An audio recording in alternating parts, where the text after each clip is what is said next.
আমাদের এই যে আমার ব্যানারে একটা লেখা আছে বিচারহীনতার এই দেশে বিচার চাইবো কার কাছে, সভ্যতারই অসভ্য দেশে বিচার চাইতে হয় রাস্তায় বসে। বাংলাদেশের ইনসাফের একজন বিপ্লবী যোদ্ধা, একজন বিপ্লবী মহানায়ক, একজন জুলাই যোদ্ধা, দিনে দুপুরে তাকে খুন করা হলো। তার বিচারটা চাইতে 2 মাস আমরা সারা দেশবাসী একাকার করে আন্দোলন করতেছি, কিন্তু এই নির্লজ্জ রাষ্ট্র এখন পর্যন্ত সেটাকে ধামাচাপা দিচ্ছে বা এখন পর্যন্ত তার বিচারে কোনো উদ্যোগ নিচ্ছে না। তাই এদেশের বিচার ব্যবস্থার প্রতি, এদেশের মানুষের প্রতি, এদেশের আইনের প্রতি আমাদের সাধারণের জনগণের আস্থা খুবই কম। এই সরকার এটা তো করতেই আছে না, পরবর্তীতে যে সরকার আসবে তারাও এটা নিয়ে গড়িমসি করবে এবং টালবাহানা করবে, বা করবে কি করবে না সেটার কোনো নিশ্চয়তা নেই। তাই আমরা এই বিচার ব্যবস্থার উপর আমাদের কোনো আস্থা নেই।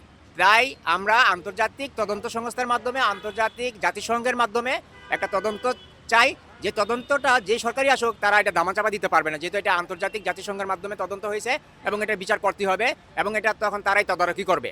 সেই জন্য আমরা জাতিসংঘের অধীনে এই তদন্তটা চাইতেছি আর কি। ভোট দিব কিসে